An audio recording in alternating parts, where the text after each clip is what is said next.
Rajya Sabha TV का ये बेहद ख़ास प्रोग्राम है गुफ्तगू। और गुफ्तगू में आज हैं हमारे साथ यंग और प्रॉमिसिंग एक्टर राजकुमार राव।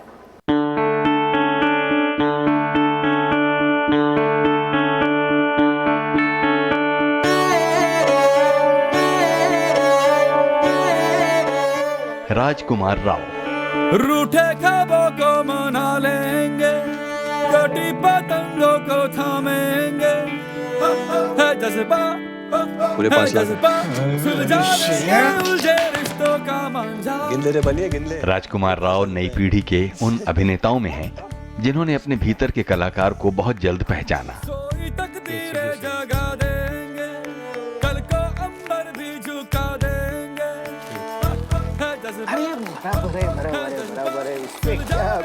उलझे रिश्तों का मांझा। उनके भीतर छुपा अभिनेता जब पर्दे पर दिखा तो फिल्म प्रेमियों ने इसे हाथों हाथ लिया। अपने करियर की शुरुआत में ही जब राजकुमार राव राष्ट्रीय फिल्म पुरस्कार हासिल करते हुए दिखे तो उनके चाहने वालों का भरोसा मजबूत हुआ। देख भाई, सब समझ आ रहा मैंने। तो डोली का पहला प्रेमी है ना? हरियाणा के गुड़गांव में पैदा हुए राजकुमार राव का 10वीं क्लास से ही अभिनय की तरफ झुकाव होने लगा था। और तने जो किया ना डोली के साथ, माकसम उसके तने बीच में से फाड़ सकूं मैं। जल्द ही अपने हुनर को तराशने के लिए राजकुमार राव FTII पहुंचे, जहां उन्होंने सीखने के हर मौके का भरपूर लाभ उठाया। 2011 में फिल्म लव, सेक्स और धोखा में पहली बार बड़े पर्दे पर दिखने वाले राजकुमार राव को फिल्म शाहिद के लिए राष्ट्रीय फिल्म पुरस्कार से सम्मानित किया गया है। योर ऑनर, ज़हीर शेख पिछले 2.5 साल से जेल में है। 10 बार इनकी बेल रिजेक्ट हो चुकी है और इस दौरान पुलिस इनके खिलाफ कोई भी सब्सटैंशियल एविडेंस नहीं ला पाई। प्रोसिक्यूशन हर हियरिंग में कहते रहते हैं कि इन्वेस्टिगेशन चल रही है, इन्वेस्टिगेशन चल रही है। इन्होंने बिना कुछ साबित किए ज़हीर के माथे पर टेररिस्ट का लेबल लगा दिया है। राजकुमार राव ने Ragini MMS, gangs of Wasseypur 2, तलाश, काई पोचे, D-Day, क्वीन, सिटी लाइट्स और डॉली की डोली जैसी फिल्मों में काम किया है। अपने प्रशंसकों की उम्मीदों पर खरा उतरने के लिए लगातार कोशिश करने वाले राजकुमार राव आज उन अभिनेताओं में गिने जाते हैं जो अपने किरदारों को धड़कनों से भर देते हैं।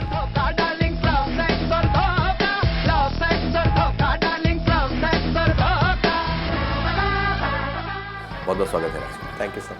राजकुमार जी, हमें कहिए कि अभी फ़ौरन ही करियर शुरू हुआ है और आप इस तरह शोहरत की बुलंदियों पर पहुंच गए। एक सरसरी निगाह डालेंगे आपकी इस यात्रा पर, इस सफ़र। जी ज़रूर।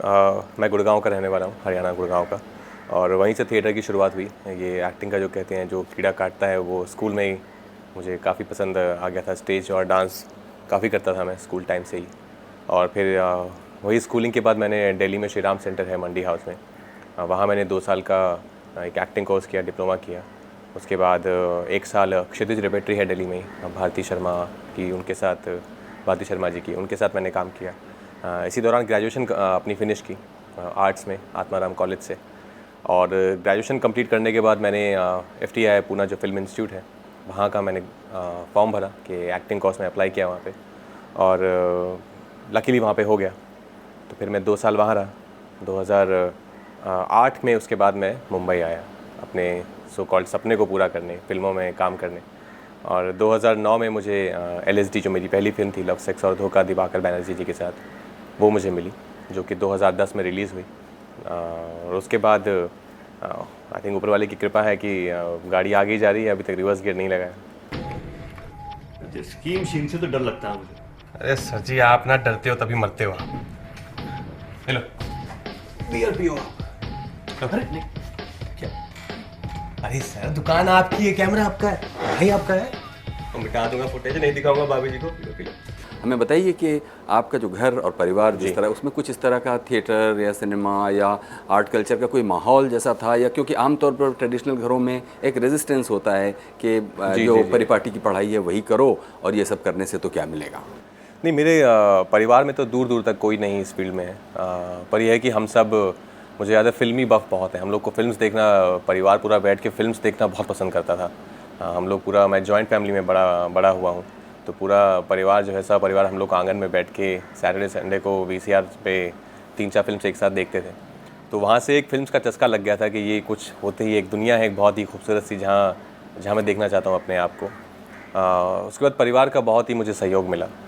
मुझे फैमिली ने बहुत सपोर्ट किया। उन्होंने कभी कोई ये नहीं कि सिर्फ एक्टर बनना है इसलिए सपोर्ट किया। उन्होंने मेरी पेरेंट्स ने कभी मुझे आज तक ये भी नहीं बोला कि एग्ज़ाम्स आ रहे हैं पढ़ लो, क्योंकि उनको था कि रिस्पॉन्सिबल है और खेलकूद में भी रहता है, मार्शल आर्ट्स में भी है, शैतानियाँ भी करता है, पर पढ़ भी लेता है।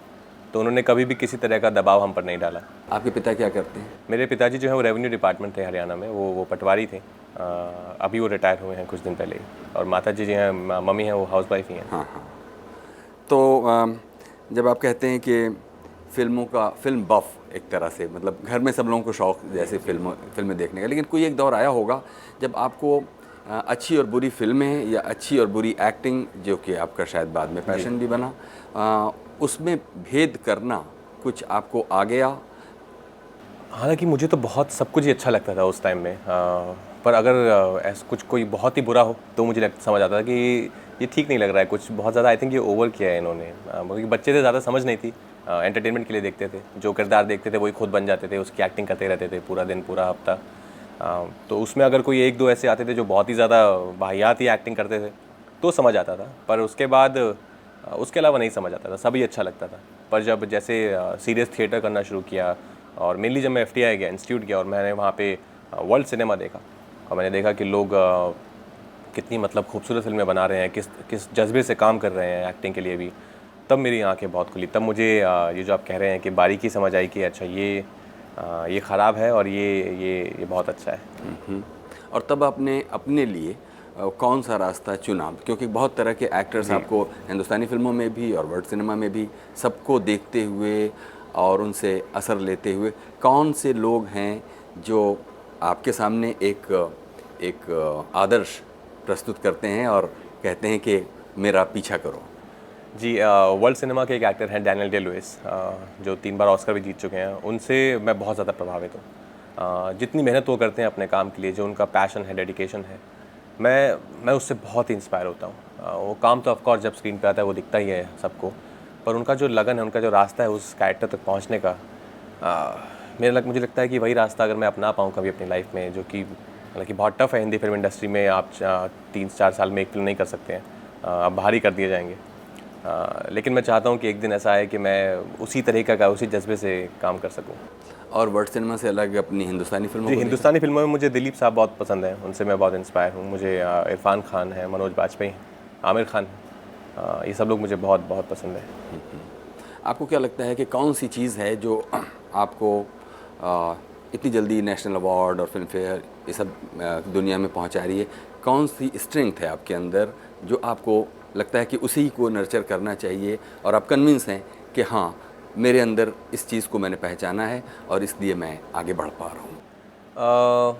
आई थिंक लोग मुझसे कनेक्ट कर पाते हैं, जो जिस तरह का काम मैं करता हूँ, लोगों को बिलीवेबल लगता है। लोगों को लगता है कि ये ऐसा कोई कैरेक्टर शायद हमने अपने आसपास देखा है, बहुत ही आम जिंदगी से उठाया हुआ है। वो कोई 10 लोगों को एक साथ नहीं मार रहा है, वो हीरो बन के नहीं आ रहा है, वो बिल्डिंगों से नहीं कूद रहा है, वो हम सब के बीच में से एक है।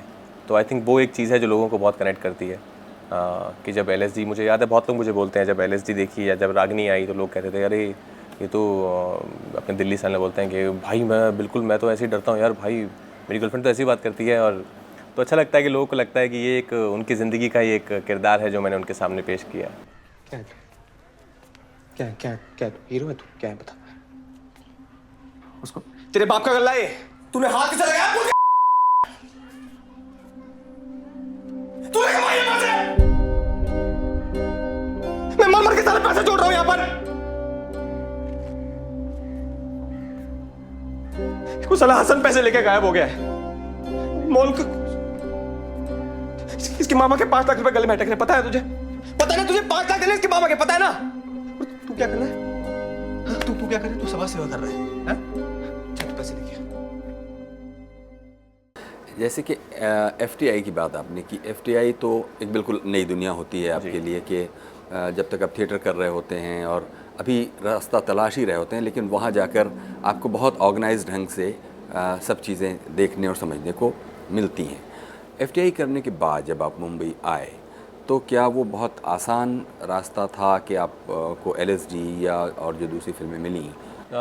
जी आसान नहीं था, पर मैं ये नहीं कहूँगा कि बेहद मुश्किल था। मतलब मैं प्रिपेयर था मेंटली कि स्ट्रगल तो करनी है। ऐसा कोई मेरा सर पे मेरा कोई फैंसी ऐसा सरनेम नहीं है कि मुझे कोई मेरे लिए फ़िल्म बनाएगा आके।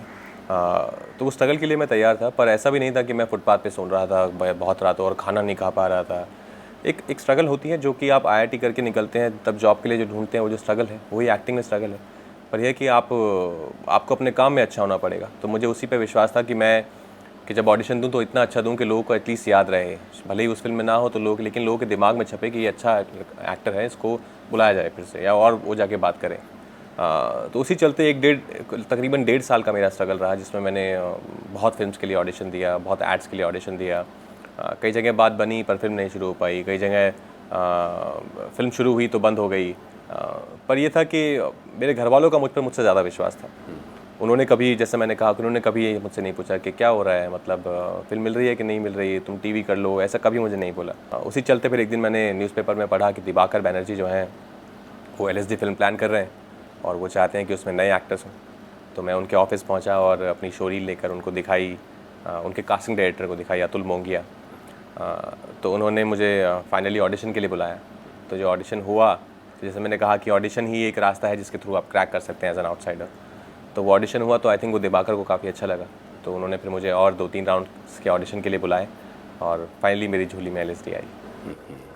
एक एक्टर के तौर पर अब जबकि आप समझिए कि पहुंच गए जहां आपको नहीं अभी तो बहुत लंबी लंबा सफ़र है और बिल्कुल लेकिन क्या तैयारियां आपको करनी होती, क्योंकि जैसा आपने कहा कि लोग कनेक्ट कर लेते हैं, ये जो कनेक्ट कर लेने की बात है, जाहिर है कि आप ऐसा कोई मौका देते होंगे कि लोग कनेक्ट कर लेते हैं, तो ये एक एक्टर के तौर पर क्या तैयारियां आप करते हैं जिससे कि? जी मैं किरदार के लिए तैयारी करता हूँ कि किस किरदार जो है वो किस जगह का है, किस प्रांत का है, उसकी भाषा कैसी होगी, उसका देख रेख कैसा होगा, वो सब तो है ही।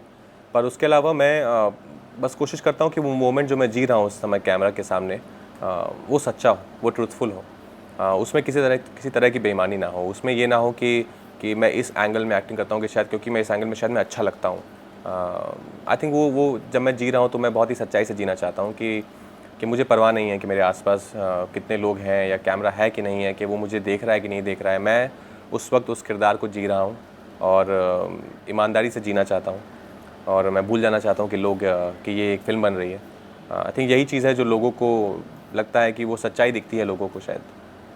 देखिए, किरदार तो एक किरदार होता है जो आपकी स्क्रिप्ट में होता है और वो स्क्रिप्ट में जो आता है वो किसी बाहर की दुनिया से आता है। उस बाहर की दुनिया को रोज़ बदलती हुई दुनिया को देखने और समझने का आपके पास क्या मैकेनिज़्म क्या है? वो एक एक्टर का बहुत बड़ा एक टूल है ऑब्जर्वेशन, जो मैंने बहुत किया है। जब मैं दिल्ली में थिएटर कर रहा था तो मैं बहुत घूमता था, अपने आसपास बहुत लोगों को ऑब्जर्व करता था। मेरी एक डायरी थी जिसमें मैं सब लिखता था कि आज मैंने कितने लोगों को देखा और वो किस तरह से बिहेव कर रहे थे। और आई थिंक करते करते आपका एक स्टॉक जमा होता जाता है आपके बैंक में और फिर आपकी इमेजिनेशन भी काम करती है उस ऑब्जर्वेशन पे। हालांकि ज़्यादातर जो कैरेक्टर होते हैं वो ऐसा नहीं होता कि कोई बहुत ही डाकू का कैरेक्टर है, बहुत ही आम जिंदगी के कैरेक्टर होते हैं, बहुत ही रियल लाइफ कैरेक्टर होते हैं और बहुत ही लाइट कैरेक्टर होते हैं। जैसे बहुत सारे कैरेक्टर, डॉली की डोली, रागिनी MMS, LSD, काय पोछे, ये सब ऐसा नहीं था कि मुझे कोई बहुत जाके ऑब्जर्वेशन में बैठना पड़े, लोगों को मिलना पड़े।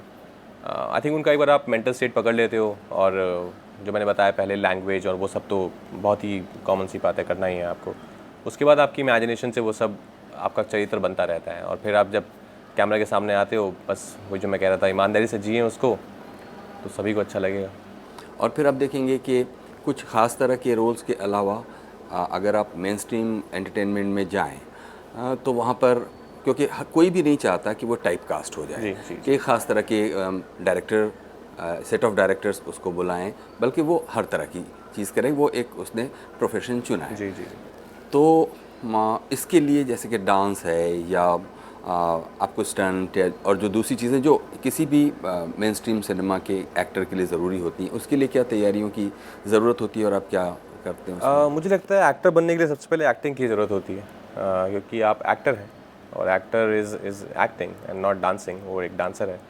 पर यह है कि क्योंकि हिंदुस्तानी सिनेमा में डांस को बहुत बढ़ावा दिया जाता है तो अगर वो आपको आता है और किसी फिल्म में ज़रूरत है तो क्यों नहीं, आप दिखाइए ज़रूर।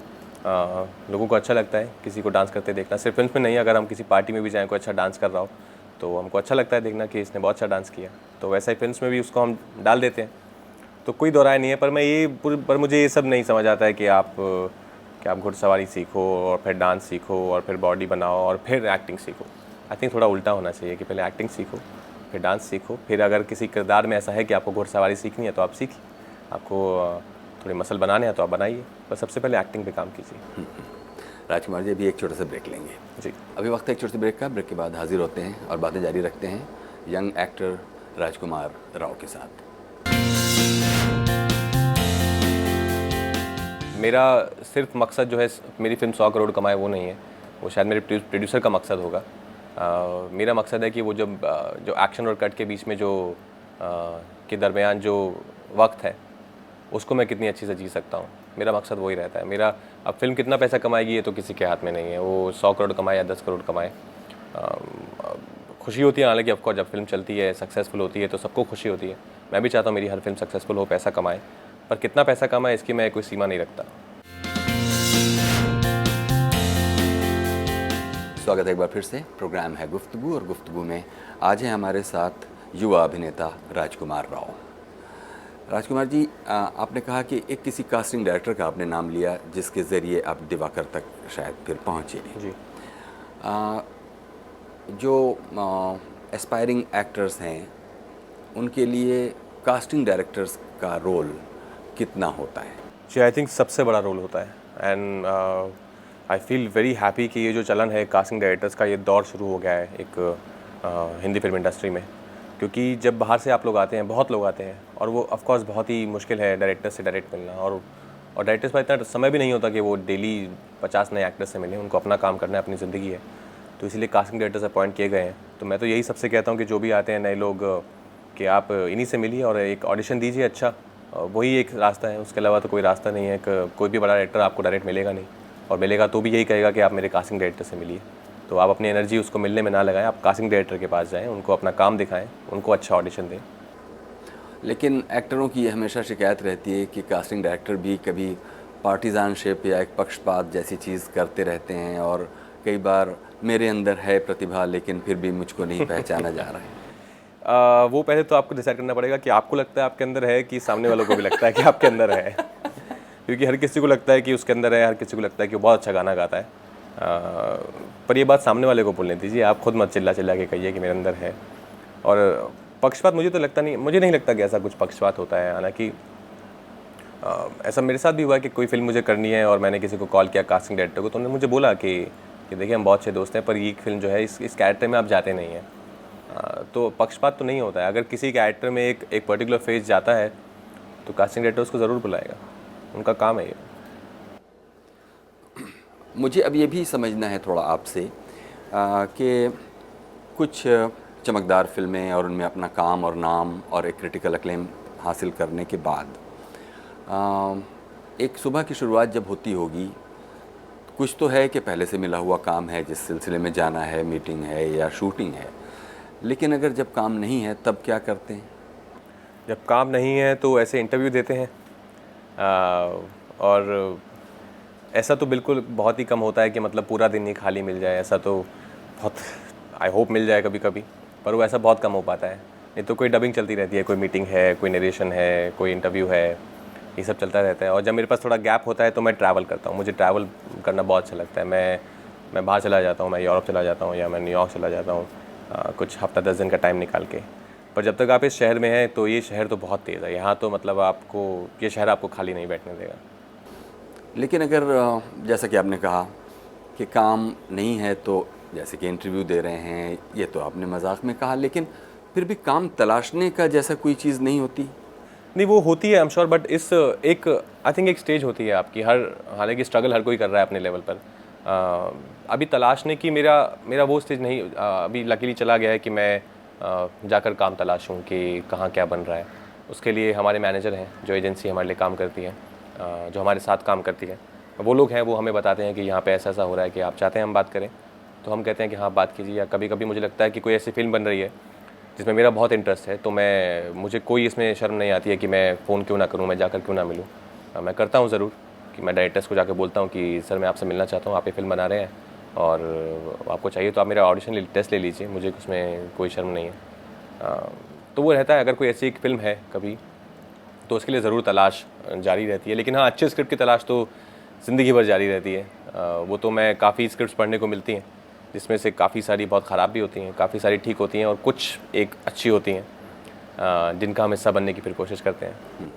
आपने कहा कि आप खाली वक्त में कुछ सफ़र करना, यात्राएं करना आपको पसंद है, कुछ पढ़ने या और भी इस तरह के दूसरे जी, शौक पढ़ाई हैं? का मुझे शौक़ है। मैं बायोग्राफीज़ बहुत पढ़ता हूँ। जो फेमस वर्ल्ड पर्सनैलिटीज़ हैं उनकी बायोग्राफी बहुत पढ़ता हूँ। फेमस ना भी हो तो भी पढ़ता हूँ। मुझे क्योंकि जैसे मैंने बताया कि मुझे लगता है कि इस दुनिया में जो है हम सब 6 बिलियन कैरेक्टर्स, हम सब एक कैरेक्टर हैं, सबकी ज़िंदगी में एक कमाल की स्टोरी चल रही है। तो मुझे बहुत अच्छा लगता है वो स्टोरी पढ़ना, उनके बारे में जानना। और कभी कभी इंस्पायर भी होता हूँ मैं बहुत किसी बड़े एक्टर की बायोग्राफी पढ़ के। लगता है कि क्या उनकी जीवन की यात्रा पढ़ के बहुत कुछ इंस्पिरेशन मिलती है। और जो आपके आसपास के आइकॉनिक जो हीरोज़ या एक्टर्स हैं जी, जब उनको देखते हैं आप, उनके सफ़र को देखते हैं, मतलब कोई 100 करोड़ और कोई मतलब इस तरह का जो एक पूरी एक अलग दुनिया है जिनके पास फिल्मों के अलावा एंडोर्समेंट्स और एडवर्टीज़मेंट्स और दूसरे शोज़ और ये सब चीज़ें हैं, इस दुनिया के साथ आपका कैसा रवैया रहता है, क्या नज़रिया रहता है? नहीं, बहुत अच्छा नज़रिया रहता है। मेरे सब सीनियर्स हैं मेरे जो ऐसा काम कर रहे हैं और मैं बहुत खुश हूँ सबके लिए। पर मेरा सिर्फ मकसद जो है मेरी फ़िल्म 100 करोड़ कमाए वो नहीं है, वो शायद मेरे प्रोड्यूसर का मकसद होगा। मेरा मकसद है कि वो जब जो एक्शन और कट के बीच में जो के दरमियान जो वक्त है उसको मैं कितनी अच्छी से जी सकता हूँ, मेरा मकसद वही रहता है। मेरा अब फिल्म कितना पैसा कमाएगी ये तो किसी के हाथ में नहीं है, वो 100 करोड़ कमाए या 10 करोड़ कमाए। खुशी होती है हालांकि ऑफकोर्स जब फिल्म चलती है, सक्सेसफुल होती है तो सबको खुशी होती है। मैं भी चाहता हूँ मेरी हर फिल्म सक्सेसफुल हो, पैसा कमाए, पर कितना पैसा कमाए इसकी मैं कोई सीमा नहीं रखता। आपको मालूम है कि एक सेट ऑफ एक्टर्स ऐसे हैं जो हमेशा इस बात को कहते हैं कि मैं वही फिल्म करूँगा जिसकी स्क्रिप्ट मुझे पसंद आएगी, जो मुझे अच्छा लगेगा, जो काम मुझे अच्छा लगेगा, मैं वही करूँगा। एक सेट ऑफ एक्टर्स बिल्कुल उस पर कमिटेड हैं, वो कहेंगे कि नहीं हम वही करेंगे, बेशक हम साल में एक बार किसी फिल्म में साइन करें या 2 साल में कोई एक फिल्म साइन करें, और वो बज़िद हैं कि नहीं हम वही करेंगे। जबकि ऐसे भी लोग हैं जो कहते हैं भाई एक्टिंग मेरा पेशा है, मुझे जिस भी तरह का काम आएगा मैं वही मेरा आय का स्रोत है, वही मेरी कमाई का ज़रिया है। तो ये जो 2 सेट ऑफ पीपल हैं उसमें आप अपने आप को किस तरफ पाते हैं? मैं बिल्कुल उसमें मानता हूँ कि एक स्क्रिप्ट तो अच्छी होनी चाहिए। आपको अगर देखिए आप ज़िंदगी के 3-4 महीने एक स्क्रिप्ट को देते हैं और तो वैसी हो कि एटलीस्ट आप वर्थ हो आपके 3-4 महीने की लाइफ के। अदरवाइज़ मैं ऐसा काम नहीं कर सकता कि मैं सेट पे जाके मुझे लगे मैंने क्या कर लिया यार, ये मैं कहाँ फंस गया है 3-4 महीने के लिए। जब तक मुझे उस पर पूरा विश्वास नहीं है, उस कहानी पर, उस टीम पर, तब तक मैं हाँ नहीं करता हूँ। और ऑफकोर्स पैसे की बात है, पैसा तो देखिए हर कोई कमा रहा है। अब आपको डिसाइड करना है कि आपको कितना पैसा चाहिए, कि आपको शॉर्टकट में बहुत सारा पैसा कमा के फिर उसी को जमा करके घर बैठना है कि आप यहाँ पे एक लंबी रेस खेलने आए हैं। मेरा मकसद यहाँ पे आने का सिर्फ पैसा कमाना नहीं था, मेरा मकसद था कि मैं अच्छा काम करूँ, लोग एक one of the best actor बनूँ इस देश का, कि लोग कहें जब 5 एक्टर्स की बात आए 100 साल बाद तो लोग उसमें उस फेरिस्त में मेरा भी एक नाम हो। मेरा वो मकसद था, ये नहीं कि जब 5 सबसे अमीर एक्टर्स की बात आए तो मेरा नाम हो।